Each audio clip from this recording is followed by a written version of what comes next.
बिस्मिल्लाहिर्रहमानिर्रहीम। तो क्या आप जानते हैं कि रमज़ान के 30 रोज़े रखने से हमारे जिस्म पर क्या असरात होते हैं?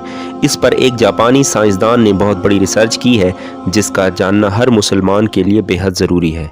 जापानी बायोलॉजिस्ट योशिनोरी ओसोमी, जिन्हें 2016 में मेडिसिन में नोबेल प्राइज़ दिया गया, जब इनसे पूछा गया कि आपने कौन सी ऐसी चीज़ बनाई है जिस पर आपको दुनिया का सबसे बड़ा इनाम नोबेल प्राइज़ दिया जा रहा है, उन्होंने कहा कि मैंने कैंसर की मुमकिना दवा खोज ली है, जिस पर पूरी दुनिया ने उसे सराहा और उसे दाद दी। इसके बाद डॉक्टर योशिनोरी ओसोमी ने कहा कि मैंने कैंसर की मुमकिना दवा तो नहीं, पर इससे बचाव का हल तलाश कर लिया है। तो सब ने पूछा कि ऐसा क्या किया जाए कि कैंसर से बचा जा सके। तो उन्होंने कहा कि जब हम भूखा रहते हैं तो हमारे जिस्म में मौजूद ग़िज़ाइयत ख़त्म होने लगती है, जिसकी वजह से जिस्म भूख महसूस करता है, और अगर इस भूख के दौरान जिस्म तक खाना ना पहुँचे तो हमारा जिस्म इस भूख की शिद्दत की वजह से जिस्म में मौजूद उन जहरीले सेल्स को खाना शुरू कर देता है जो कि कैंसर का सबब बनते हैं। इसे मेडिसिन की लैंग्वेज में ऑटोफैगी कहा जाता है। अगर आप चाहते हैं कि आपका जिस्म ऐसे बीमार सेल्स से पाक हो जाए तो आपको भूखा रहना चाहिए। जब ऐसे सेल्स मरना शुरू कर देते हैं तो कैंसर का परसेंटेज कम हो जाता है। इसके बाद जापानी साइंसदान से पूछा गया कि इंसान को साल भर में कितने दिन भूखा रहना चाहिए कि उसके जिस्म में कैंसर पैदा ना हो। तो उसने कहा कि अगर 20 से 25 दिन कम से कम और 9 से 10 घंटे दिन में भूखा रहा जाए तो उसकी बॉडी ऐसे तमाम जहरीले सेल्स को खा जाएगी और इसमें कैंसर पैदा नहीं होगा।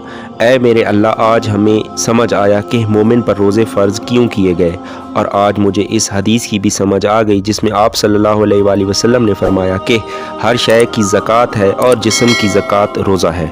सुभान अल्लाह। मैं कुर्बान जाऊँ ऐसे सच्चे दीन पर जिसने इबादत में भी बीमारियों का इलाज रखा है।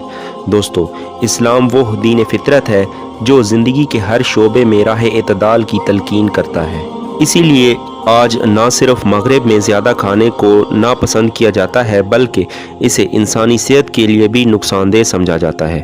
अल्लाह ताला ने अपने प्यारे महबूब हज़रत मोहम्मद सल्लल्लाहु अलैहि वसल्लम पर वही नाजिल फरमाई, खाओ पियो और हद से ना बढ़ो, बेशक अल्लाह हद से बढ़ने वालों को पसंद नहीं फरमाता। इसके अलावा हज़रत अबू हुरैरा रज़ी अल्लाह तआला अन्हु से रिवायत है कि रसूल अकरम सल्लल्लाहु अलैहि वसल्लम ने फरमाया, खाओ पियो पहनो और खैरात करो बग़ैर फजूल खर्ची और तकब्बुर किए।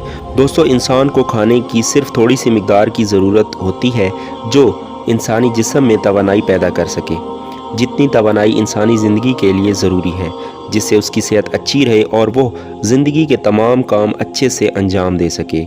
इंसानी जिस्म को जितने खाने की ज़रूरत है, इससे ज़्यादा खाना इंसानी जिस्म में चर्बी बन जाता है, जिसकी वजह से इंसान का जिस्म बढ़ना शुरू हो जाता है और उसकी रफ्तार सुस्त हो जाती है और वो बहुत ज़्यादा थकन महसूस करने लगता है।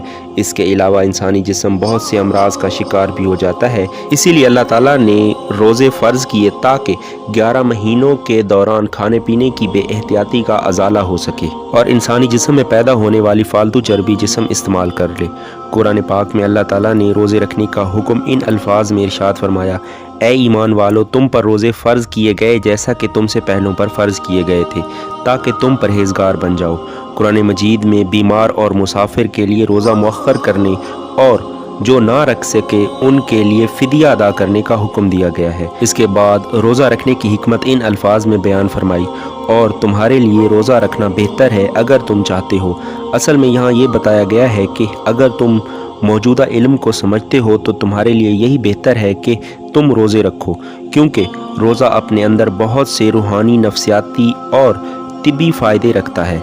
रोज़े के तिब्बी फ़ायदों की तरफ इशारा करते हुए आप सल्लल्लाहु अलैहि वसल्लम ने फरमाया, रोज़े रखो और तंदुरुस्त हो जाओ। अल्लाह ताला हमें इस महीने में ज़्यादा से ज़्यादा नेकियां करने और रोज़े रखने की तौफीक अता फरमाए। आमीन।